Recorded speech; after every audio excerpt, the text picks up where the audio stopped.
기독교 신앙이 지난주 말씀처럼 그렇게 눈에 띄지 않고 또 사람들한테 어떤 호감을 갖지 못하는 것은 어떤 기독교가 갖고 있는 어떤 배타적인 모습이나 어떤 윤리도덕적인 면에서 인간적으로 타락하고 뭔가 변질되어 있는 그런 모습 때문에 기독교가 사람들한테 호감을 사지 못하는 것이 아닙니다.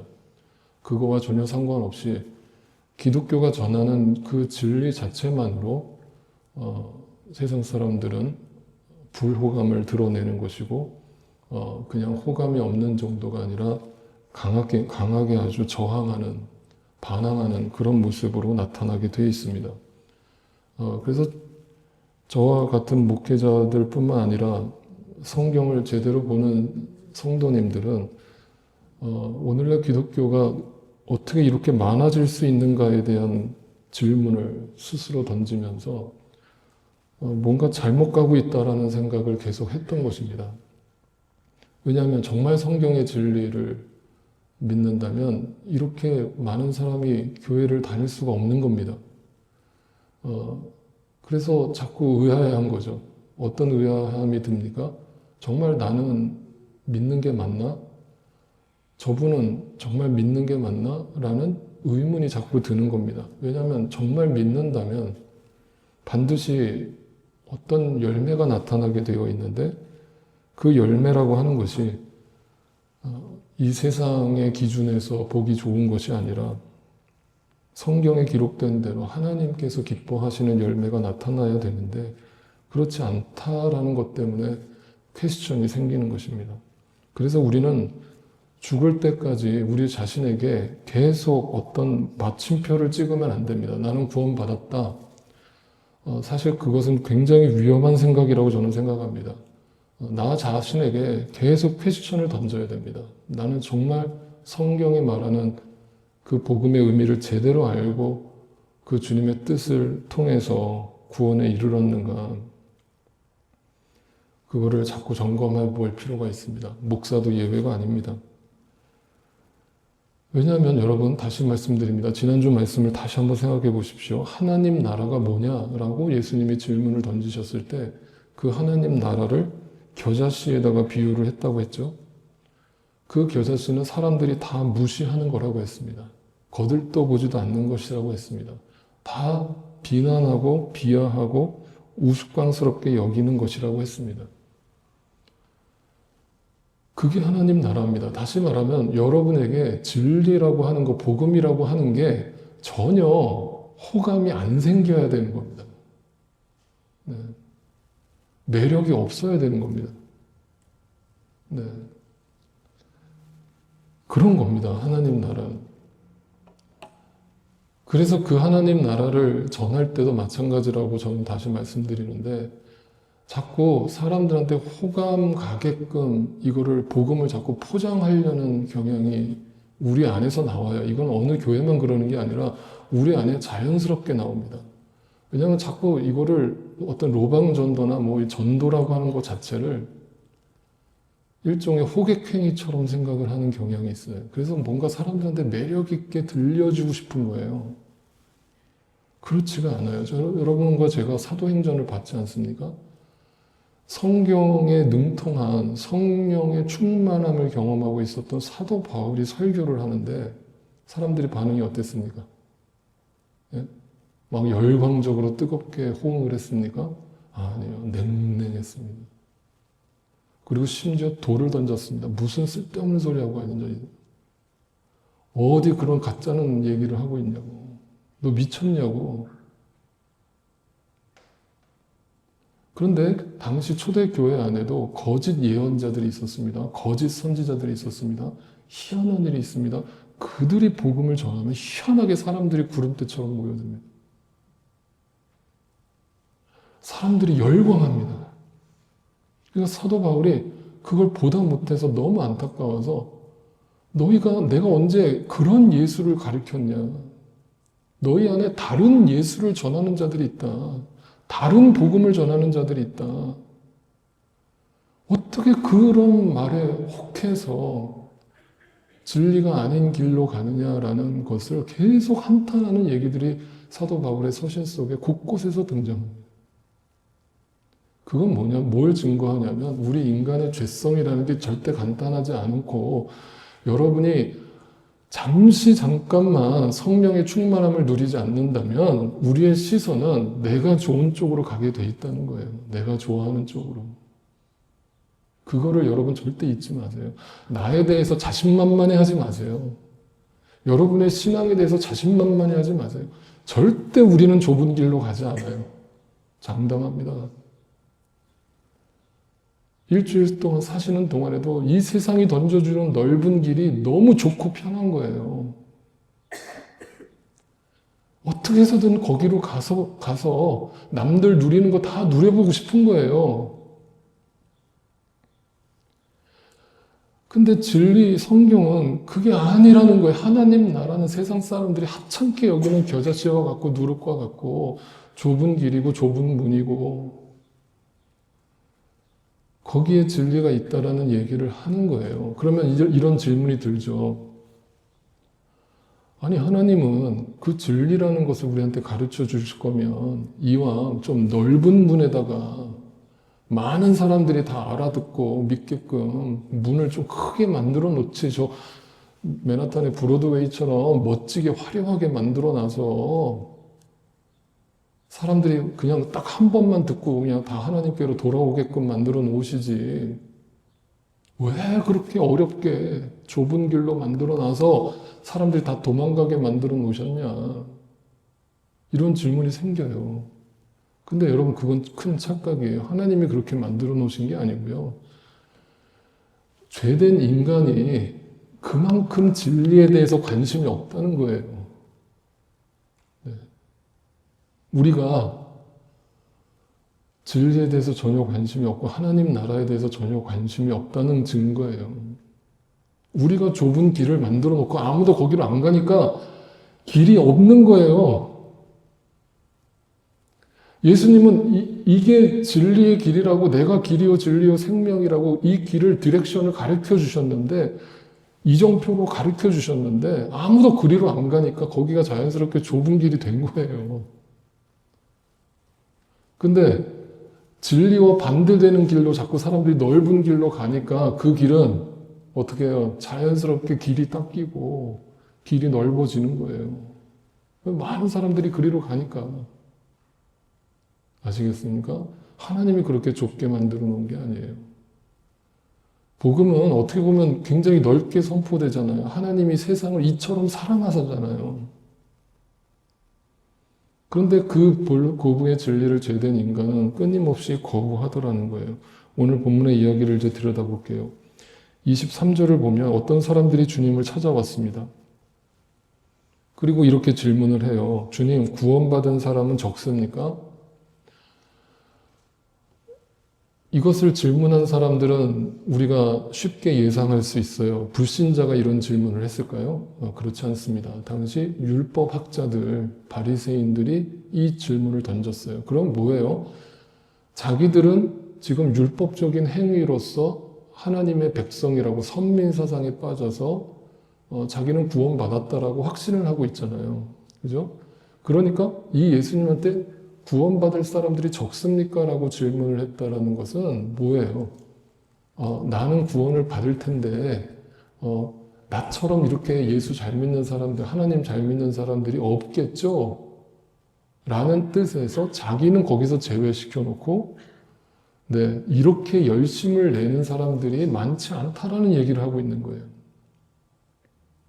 율법을 완벽하게 지키는 사람들이 많지 않다는 얘기를 스스로 자평하면서 네, 그런 의도로 예수님한테 질문을 했어요. 그러면 예수님이 뭐라고 대답을 하셔야 돼요? 적어.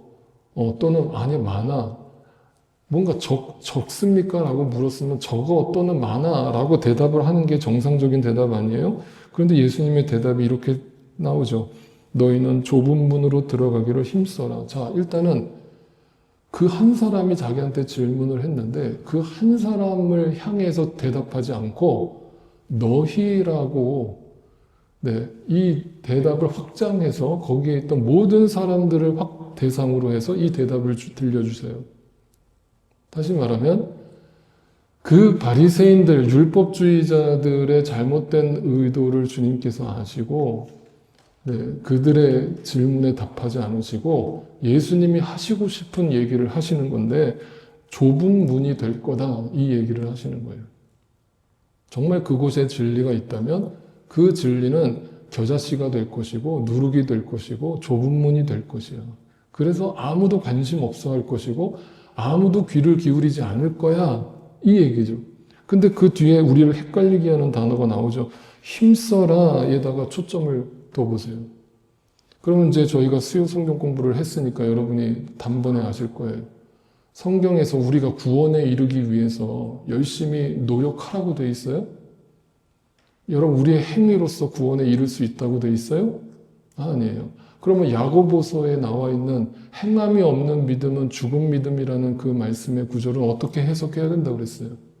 그게 구원에 이르는 행함을 말하는 게 아니고 구원받은 자의 행함을 말하는 거죠. 이해가 되셨죠? 그러니까 여기서 좁은 문은 구원을 상징하는 거잖아요. 그죠? 구원을 받기 위해서 너희가 힘써라. 그러면 이것은 예수님이 그동안 우리한테 보여주셨던 그 말씀과 상반되는 얘기잖아요. 이해가 되셨죠? 그래서 끝까지 들어보셔야 된다는 거예요. 그 뒤에 뭐라고 얘기하세요? 내가 너희에게 말한다. 들어가려고 해도 들어가지 못할 사람이 많다. 뭐예요? 들어가려고 하는 것은 누구의 노력이에요? 내 노력이죠. 그게 모든 종교의 노력이에요. 그죠? 다 구원받고 싶은 거예요. 이 세상의 모든 인간은 이 죽음 이후의 세상을, 사후 세상을 바라보면서 구원받고 싶은 열망으로 종교를 만드는 거예요. 그런데 아무리 애를 써도 구원에 이르지 못할 사람들이 많다. 그러니까 딱 이 대답이 뭘 얘기하시는 거예요? 일반적인 종교와 척을 두시는 거죠. 일반적으로 종교라고 하는 것은 인간의 노력을 요구한단 말이에요. 네. 열심히 돌을 닦아라, 열심히 금식하고, 열심히 헌신하고, 열심히 종교적 행위를 다 해라. 108배하고, 그래야 그 신이 감동을 받아서 너희에게 구원을 선물로 준다라고 얘기하잖아요. 그런데 예수님은 그 얘기 아니에요. 아무리 노력해도 너희의 노력으로 행위로 될 수 있는 게 아니다라는 얘기를 하시면서 뭐라고 얘기하세요? 25절을 보세요. 집주인이 일어나서 하나님이죠. 하나님이에요. 하나님이 일어나서 어떻게 하신다고요? 문을 닫아버렸어요. 아니 그 문도 좁은데 그 좁은 문마저도 하나님이 닫아버리신다면 너희가 밖에 서서 아무리 문을 두들려요. 문을 두드린다는 건 뭐예요? 내 종교적 열심으로 하나님 나 좀 천국에 들여보내달라고. 나 이렇게 헌금 많이 하고 내가 이렇게 헌신하고 이렇게 충성 다했으니까 제발 나 좀 구원해달라고. 아무리 아우성을 쳐도 어떻게 된다고요? 네, 주인은 너희가 어디에서 왔는지 나는 모르겠다. 너 누구냐? 이거예요. 난 너희를 모르는데 너희는 내 자녀가 아닌데. 그래서 중요한 표현이 뭐예요? 졸라도예요. 졸라도예요. 아무리 인간의 행위로서 노력을 해봐도 주인이 문을 닫아버리시면 아무 소용없다는 거예요. 네, 그게 성경의 얘기예요. 그러니까 억울해요? 안 억울해요? 여러분의 입장에서 내가 이렇게 평생 애를 썼는데 내가 평생 이렇게 그 구원에 이르기 위해서 노력을 했는데 안 들여보내준다니요. 그러니까 뭔가 변명거리를 늘어놔야 될 거 아니에요. 마지막까지 그냥 안 들여보내준다고 그냥 물러서요? 거기까지 갔는데 어떻게 해요? 변명을 할 거 아니에요. 26절 보세요. 그때 너희가 말하기를 우리는 주인님 앞에서 먹고 마셨으며 주인님은 우리를 길거리에서 가르치셨잖아요. 저 몰라요, 저. 저 교회 그렇게 열심히 다녔잖아요. 저 심지어 말씀까지 가르치는 목회자로 살았잖아요. 저를 몰라요, 저를?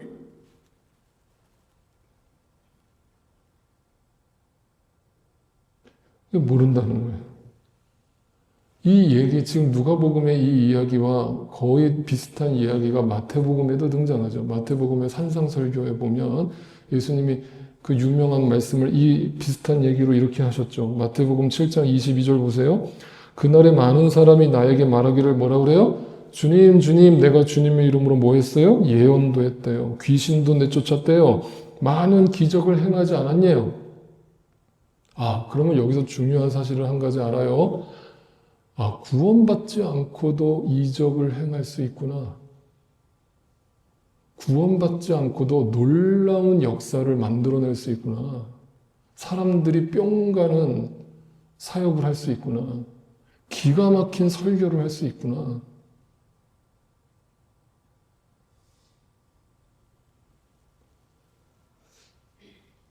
그런 거예요. 이게 참 무서운 거예요. 그럼 지금 이 사람들은 일단은 그냥 성도의 입장에서 얘기하는 거예요. 이런 일을 했던 사람들이 어떤 사람들이에요? 어떤 사람들이에요? 저와 같은 목회자들이에요. 선교사님들이에요. 그래서 사도 바울은 이런 얘기를 하잖아요. 내가 성도들한테 복음을 다 전해놓고 가르쳐놓고 내가 오히려 그 구원에서 제외될까봐 난 두렵다. 그 말은 뭐예요? 늘 하나님 앞에서 자기 스스로 나는 구원받았다라고 마침표 찍지 않고 두렵고 떨림으로 하나님 앞에서, 왜냐하면 나라고 하는 이 죄성이 자꾸 착각을 하게 만드니까. 네. 그런 거예요. 그러니까 다시 한번 말씀드려요. 저희 교회는 그렇게 지금까지 가르쳐 드린 적이 없습니다만, 예배 시간에 갑자기 이 가운데 아직도 예수님을 구세주로 영접하지 않으신 분들이 계십니까? 라면서 만약에 이 가운데 작정하기를 원하시는 분들이 있으면 그 자리에서 조용히 일어나십시오 라면서 구원 초청을 하시잖아요. 그러면서 어떻게 해요? 저를 따라서 기도하십시오라고 하시잖아요. 그죠? 뭐라고 기도하시킵니까? 주님, 저는 죄인입니다. 주님, 저를 주님의 은혜로 구원하여 주시고 예수 그리스도 보혈의 능력으로 나를 구원하여 주십시오라고 내가 그것을 믿습니다라고 기도를 시키잖아요. 그리고 그 기도를 따라하면 뭐라고 그래요? 뭐라고 해요? 그 자리에서 바로 구원받았다라고 선포해요. 아, 이제 여러분 박수 쳐주십시오. 우리 성도님이 구원받으셨습니다. 천국에 들어가셨습니다. 여러분, 정말 제가 목회자의 양심을 걸고 말씀드린다고요. 성경 어디에 그렇게 써 있냐고요, 구원 초청이.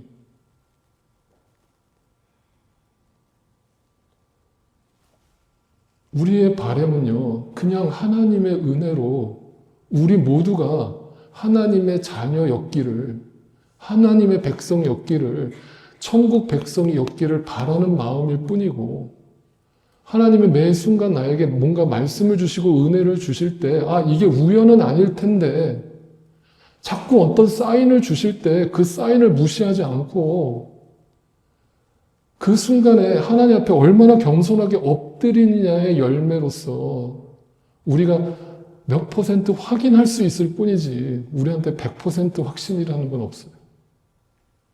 네. 우리 안에 성령 하나님께서 그 마음을 주실 때는요, 성령의 충만함이 정말 열매로 주어진다면 중요한 건 그 고백이 계속 진행형일 거라는 거예요. 중단되지 않을 거라는 거예요. 중요한 건 뭐예요? 정말 이게 충격적인 얘기로 우리한테 들려오는 게 뭐예요? 많은 사람이라고 얘기하잖아요. 많은 사람이라는 건 뭐예요? 대다수가 그렇다는 거잖아요. 대다수가. 이게 무서운 거잖아요.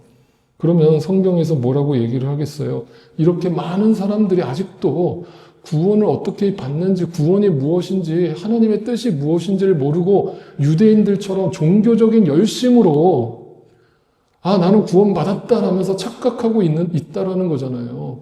그때 예수님께서 이 땅에 오셔서 뭘 얘기하시는 거예요? 로마서 3장 20절의 말씀이 뭐라고 선포됩니까? 복음이 뭐예요? 그러므로 율법의 행위로는 하나님 앞에 나아갈 수 있다, 없다예요? 없다예요. 없다예요. 분명히 기억하세요. 행위라고 적혀 있잖아요. 율법적인 행위가 뭐예요? 종교적 열심이에요. 종교적 행위로는 절대 하나님 앞에 갈 수 있는 사람이 아무도 없다는 거예요. 아무도 없다는 거예요. 여러분이 신학교에 들어간다고 해서 구원받는 거 아니고요. 아무도 없다는 거예요. 영어로 보실까요? 뭐라고 적혀 있어요? By these라고 되어 있잖아요. By these prescribe이라고 되어 있어요. prescribe이라는 게 뭐예요? 규칙, 규정되어 있는 이 말이에요. 규정되어 있는 by the law. 여러분, 그러면 잘 생각해 보세요. 율법의 행위로 구원을 받겠다라고 선포하는 게 쉬워요? 아니면 반대말이 뭐예요? 행위가 아니면 뭐라는 거예요? 은혜로 구원받는다는 거잖아요. 은혜로 구원받는다는 게 쉬운 말로 들리세요? 말이 어려우세요? 행위의 구원이 쉬워 보이세요? 은혜의 구원이 쉬워 보이세요? 만약에 여러분이 이렇게 얘기하면 은혜의 구원이 훨씬 쉬워 보이는데요? 라고 대답하실지 몰라요. 그렇지 않아요. 여러분, 행위의 구원이라는 거는요, 어떻게 보면 쉬워요. 왜냐하면 하라는 대로만 하면 되거든요. 율법에 그렇게 규정되어 있는 대로 그 율법 그대로만 지키면 돼요. 그럼 다 구원받아요. 하라는 거 하고 하지 말라는 거 안 하면 돼요. 여러분, 그게 어려운 게 아니에요. 그거 쉬운 일이에요. 근데 내 노력으로 안 된다는 게 어려운 거잖아요. 내가 아무리 돈이 많아도 안 된다는 거잖아요. 내가 이 세상에서 아무리 많은 지식을 갖고 있어도 안 된다는 거잖아요. 그 은혜가 어려운 거예요, 여러분. 은혜로 구원받는 게 기적이라고요. 안 믿어주시나 봐요. 기적이라니까요. 어떻게 여러분과 제가 무슨 근거로, 무슨 이유로 지금 하나님 앞에 서 있냐고요. 우리가 저 교회 바깥에 있는 불신자들보다 나은 게 뭐가 있냐고요. 우리보다 더 선하고 착하고 똑똑한 사람들 세상에 널렸어요. 그런데 왜 하나님이 우리를 부르셨냐고요, 먼저. 은혜라고요. 은혜라고요. 이게 은혜 아니고서 어떻게 설명이 가능해요? 어떻게 더 이상 논리적인 게 설명이 가능해요? 여러분 스스로 나가 누구인지, 내가 누구인지를 한번 들여다보세요. 그러니까 그 행위라는 게 결국 뭡니까? 행위의 문은 결국 넓은 거예요. 쉬운 거예요. 그래서 만약에 여러분요, 이렇게 생각해 보세요. 우리 교회가 제가 지금부터 마음을 바꿔서 우리 교회를 한번 키워보겠다. 이런 마음, 이거 되게 아주 인간적인 얘기입니다. 제가 키우고 싶다고 해서 키워지는 건 절대 아니지만 한번 그렇게 제가 마음을 고쳐먹고 하잖아요. 그럼 목회 방향이 어떻게 바뀌는지 말씀드릴까요? 어떻게 바뀌는 줄 아세요? 여러분한테 뭐 하세요, 뭐 하지 마세요를 명확하게 가르쳐 드릴 겁니다. 율법적인 신앙생활 하도록 제가 신앙교육을 시킬 겁니다. 그러면요, 명확해져요. 여러분이. 머리가 클리어해져요. 그러면서 쉬워집니다. 이거구나. 목사님 진작 이렇게 좀 가르쳐 주시죠. 맨날 목사님 얘기 들으면 애매모호해가지고 막 추상적으로 들리고 도대체 뭘 하라는 건지, 어떻게 하라는 건지, 뭘 믿으라는 건지. 여러분, 그게 여러분을 넓은 길로 끌고 가는 거예요. 여러분, 행위 이렇게 하면 됩니다. 이렇게 하지 마세요. 이렇게 하세요. 그런 식으로 설교를 하잖아요. 그러면 여러분도 알아듣기 쉽고요. 신앙생활이 재밌어져요.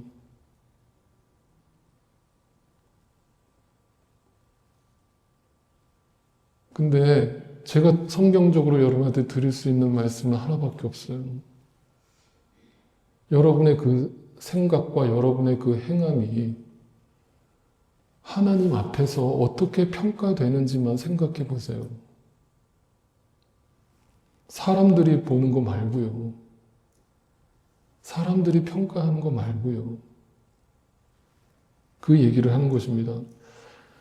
그래서 은혜라고 하는 것이 얼마나 성경에서 강조되고 있는가를 다시 한번 마음속에 새겨보세요. 좁은 문으로 가게 된 것 자체가 은혜라는 거예요. 로마서 11장 6절에 이렇게 증언하죠. 은혜로 된 것이면 행위에 근거한 것이 아니어야 돼요. 1%도 여러분의 노력과 행위가 첨가되면 그건 은혜가 아닌 거예요. 아시겠죠? 뭔가 1%라도 내 노력으로 한 게 있다라고 여러분이 주장을 하신다면 그 순간부터 은혜는 은혜가 아닌 거예요. 내 노력으로 얻는 보상이지. 그래서 그렇지 않으면 은혜는 이미 은혜가 아니다라고 명확하게 써 있잖아요. 네. 명확하게 써 있잖아요. 그러면 이 은혜가 아까 말씀드렸듯이 쉽지 않다고 했죠. 이 은혜를 받았다는 게 쉽지 않다는 말의 의미가 뭔지를 생각해 보세요. 그 은혜를 100% 전적인 은혜를 받았어요.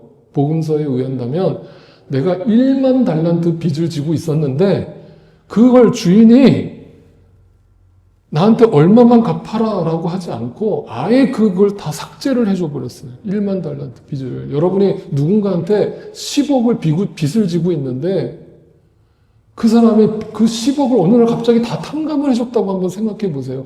그 은혜가 가벼워요? 가볍습니까? 여러분 돈을 탕감해줘도 그것도 엄청난 은혜라고 떠들고 다니는데 내가 죽어야 될 나를 살려주셨다라는 게 이게 돈으로 비교가 되냐고요? 계산이 되냐고요? 네. 그 은혜를 우리가 받았다라고 얘기를 하는 거잖아요. 전적인 하나님의 은혜로. 그러면서 고린도 후서에서 그 은혜를 어떻게 설명하는지 들어보세요. 여러분은, 저와 여러분은 우리 주 예수 그리스도의 은혜를 알고 있어요. 알고 있어요. 이걸 모르면요, 대화가 안 돼요. 죄송합니다. 여러분, 대화가, 성도 간에도 대화가 안 돼요. 은혜를 모르면요, 아무리 무슨 얘기를 해도 막혀요. 근데 서로 은혜를 알고 있는 사람은요, 척하면 척이에요. 무슨 말인지 다 알아들어요. 그리스도께서는 부유하나 여러분을 위해서 가난하게 되셨고, 그것은 그의 가난으로 여러분을 부유하게 하시려고 그분이 십자가에서 죽어주셨습니다. 그 십자가에서 죽었다라고 하니까 어떤 분들이 신앙 고백하면서 우리를 위해서라고 자꾸 주어를 우리라고 바꿔서 얘기하시는데 여러분 그거는 구원의 확신이 아니에요. 정말 구원받은 하나님의 백성은 그 주어가 항상 나예요. 나예요. 그 예수님이 2000년 전에 죽으신 사건은요. 남을 위해서 우리를 위해서 죽으신 게 아니에요. 나를 위해서 죽으신 사건이에요. 그 사건을 경험한 사람은요. 그걸 결코 가볍게 여길 수가 없어요. 그러면 어떻게 해줍니까? 어떻게 살게 됩니까? 이때부터 행함이 따라오겠죠. 그 갚을 길 없는 은혜에 내가 뭘 해도 보답이 될 수 없겠지만 돌려드릴 수 없겠지만 그 받은 은혜가 너무 크기에 그 좁은 길을 기쁨으로 걸어 나가요, 안 나가요? 걸어 나가요. 아무도 가려하지 않는 그 진리의 길을 기쁨으로 감사한 마음으로 감격 속에서 걸어 나가는 사람들 어떻게 걸어 나가요? 뭐가 좁은 길이에요? 뭐가 좁은 문을 가는 사람들의 삶이에요? 자기를 부인하고 십자가를 지고 주님 가신 그 길을 뒤따라가는 일. 때로는 누군가를 용서하라고 하시면 내 인간적인 마음으로는 그냥 안 보고 살고 싶고 안 보면 편해요. 넓은 길이에요. 항상 인생은 좁은 길과 넓은 길을 선택하라는 그 교차로에 있는데 우리는 항상 넓은 길로 가요. 아, 나 저 사람 꼴 보기 싫은데? 아, 이제 그럼 연락 끊지 뭐. 안 보지 뭐. 아, 넓은 길이에요. 얼마나 편해요. 그냥 전화기에서 이름 하나 지워버리면 끝이에요. 다시 만날 일 없어요.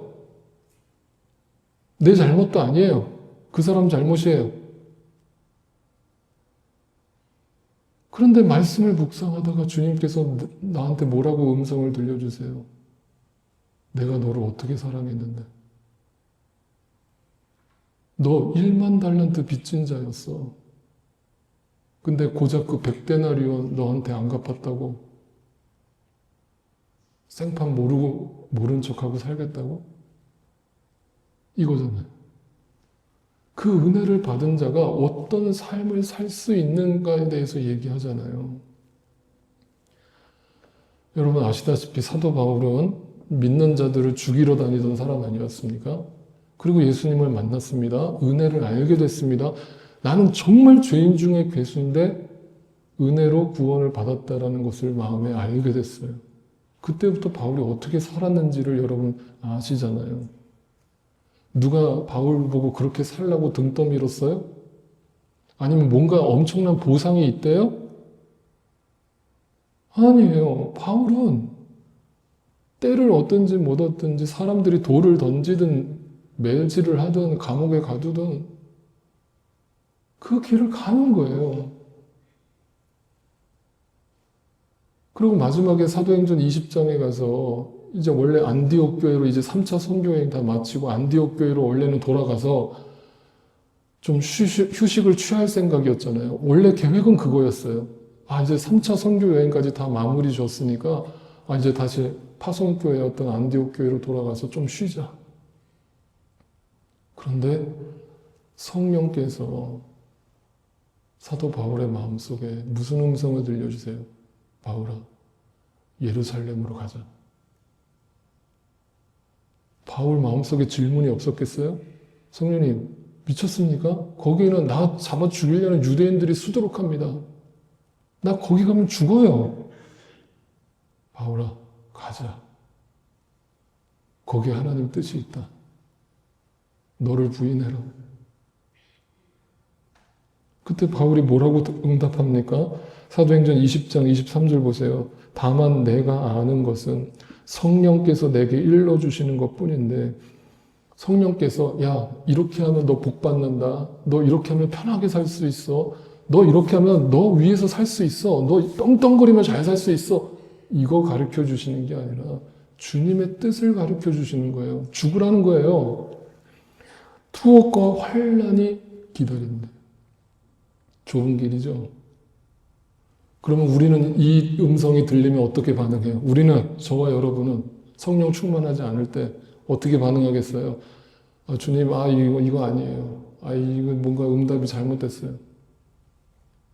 그러지 마세요, 주님. 그러지 마세요. 지금도 힘든데 자꾸 더 힘들게 만들지 마세요. 라고 하나님의 음성이 아닐 거라고 치부하고 도망치죠. 오늘도 이 좁은 길이라는, 좁은 문이라는 설교를 제가 전하고 여러분이 듣지 않습니까? 하나님의 말씀으로 듣지 않습니까? 그런데 여러분 마음속에는 목사님 맞아요. 다 맞는 말씀이죠. 맞아요. 그런데 저는 그렇게 못 살아요. 우리는 부정한단 말이에요. 성령의 음성을. 하나님의 말씀을 부정한단 말이에요. 근데 바울이 어떻게 반응해요? 그러나 내가 나의 달려갈 길을 다 달리고 주 예수께 받은 사명, 그 하나님의 은혜의 복음을 증거하는 일을 다하기만 한다면 내 목숨도 아깝지 않다라고 얘기하잖아요. 어떻게 사도 바울이 이렇게 살아갈 수 있게 된 거예요? 고린도전서 15장에서 이렇게 고백하죠. 그러나 나는 하나님의 은혜로 내가 되었습니다. 애시당초 내 행위는 1%도 포함되지 않았고 내가 이 구원의 진리를 스스로 깨달은 것도 아니고 하나님의 전적인 은혜로 구원을 받았고 사도로 부름을 받았고 이거는 내가 한 게 아니기 때문에 전적인 하나님의 은혜이기 때문에 나한테 선택권이 없습니다. 주님이 죽으라시면 죽겠습니다. 주님이 저 사람을 끝까지 품으라 하시면 품겠습니다. 내 자존심 이미 다 버렸습니다. 저 사람 앞에서 무릎 꿇으라면 꿇겠습니다. 그래서 저 영혼 살릴 수 있다면 내가 바보 천치가 되겠습니다. 이 고백이에요. 여기 어디에 자기 의의가 있습니까? 어디 자기 자존심 챙기는 인간이 나와요. 그러니까 다시 말씀드려요. 이렇게 좁은 문을 은혜로서 그것이 구원의 길, 진리의 길이라는 것을 알고 그 은혜로서 그 길을 가는 자들은요, 이 땅에서 절대 복을 누릴 수가 없어요. 이 땅에서 잘 먹고 잘 살 수가 없어요. 그래서 고린도 후서에서 사도 바울이 진리의 길을 가는 사람들, 좁은 길을 가는 성도들한테 어떤 말씀을 주는가, 이 유명한 말씀이 그런 의미에서 나온 거예요. 뭐예요? 우리 좁은 길을 가는 크리스찬들은 어떤 사람들이라고요? 근심이 없어지는 게 아니라고요. 가난에서 벗어나는 게 아니라고요. 아무것도 가지지 못한 거에서 뭔가를 더 가지는 사람들이 아니라고요. 우리는 근심해요. 그런데 기뻐요. 그 좁은 길을 가는 게 기뻐요. 가난해요. 가진 것도 없어요. 노후 생각도 안 나요. 막막해요. 그런데 하나님 안에서 부유해요. 아무것도 가지지 않은 사람 같는데 모든 것을 가졌어요. 이런 사람들이 크리스찬이라면 이 사람들을 우리는 한마디로 뭐라고 해요? 미쳤다. 미쳤다. 제정신이 아니다. 만약에 지금 내가 소유하고 있는 거에 10%만 지금 누군가 만약 사기를 맞아서 사라진다고 해도 나는 근심과 염려에 사로잡혀서 며칠 몇 날을 잠을 못 자고 고민할 텐데 지금 나에게 없는 것이 전혀 없는 것이라고 여겨지지 않는다고? 이미 나는 더 큰 것을 받았다고? 네. 그러니까 오늘 말씀을 좁은 길로 갑시다. 좁은 문으로 들어갑시다. 힘씁시다. 애씁시다로 절대 듣지 마시고 만약에 여러분 마음속에 자연스럽게 이것이 진리구나. 이게 좁은 길이 진리구나. 아무도 관심 없는 이 길이 진리의 길이구나 라는 것이 스스로 믿어지신다면 은혜로 믿어지신다면 여러분 안에 분명 이 고백이 나오게 되실 거라는 거예요. 네. 그 좁은 길을 찬양하면서 걸으시자고요. 기도하겠습니다.